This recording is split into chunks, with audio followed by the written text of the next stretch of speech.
I've just been doing a lot of work, and I guess I'm pretty confident saying like 4 years.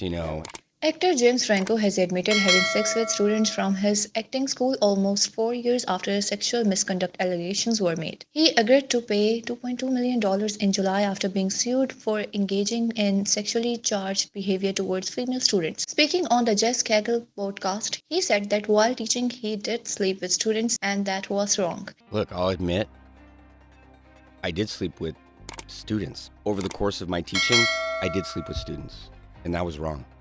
There were certain instances where, you know what, I was in a consensual thing with a student, and I shouldn't have been. He said he had not started the school to lure women for sexual purposes. The actor said he has remained quiet for such a long period because there were people that were upset with me and I need to listen. Sarah Tether Kappan and Tony Gall, who attended Franco's now defunct Studio 4 acting school, alleged Franco tried to create a pipeline of young women who were subjected to his personal and professional sexual exploitation in the name of education. The class action lawsuit filed in Los Angeles in 2019 alleged he abused his position and dangled opportunities for roles in the films. In this case, students claimed they were victims of fraud for paying for the acting school while being sexually objectified and intimidated. When the allegations first surfaced, Franco said that were not accurate, but payments were eventually made to Miss Tether Kaplan and Miss Gall, as well as other students who filed complaints. In excerpts from the podcast made public on Wednesday, Franco, 43, said he had been in recovery from sex addiction since 2016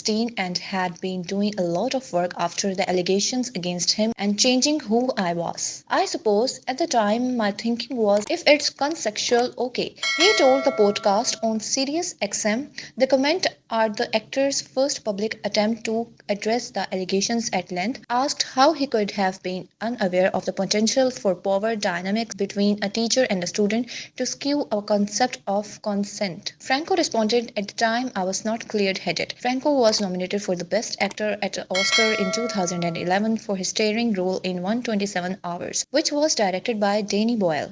The 127 Hours actor has largely stayed out of the public eye since January 2018 when 5 women accused him of sexual misconduct and inappropriate behavior. Just days earlier, the Palo Alto author had denied previous accusations made against him after he won a Gold Globe for his film The Disaster Artist. "In my life, I pride myself on taking responsibility for the things that I have done," Franco told Stephen Colbert at the time. "The things that I heard that were on Twitter are not accurate, but I completely support people coming out and being able to have a voice because they didn't have a voice for so long. I don't want to, shut them down in any way. It's, I think, a good thing and I support it." In his new interview, the California native explained that he decided to take a pause for the past several years before saying anything about the additional allegations. "I just have been doing a lot of work," the D'Souza alum said, detailing what he's been doing since 2018. "I was in recovery because,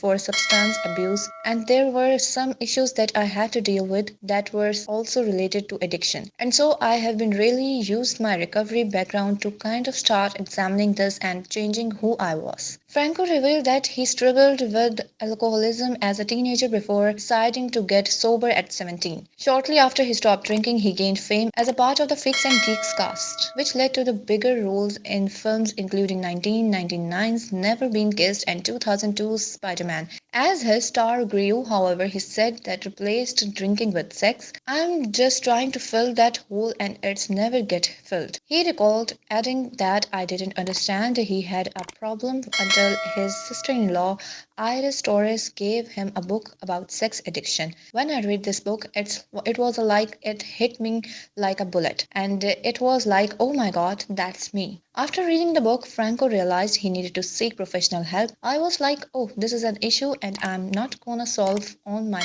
own." He explained the behavior spun out a point where it was like I was hurting everybody.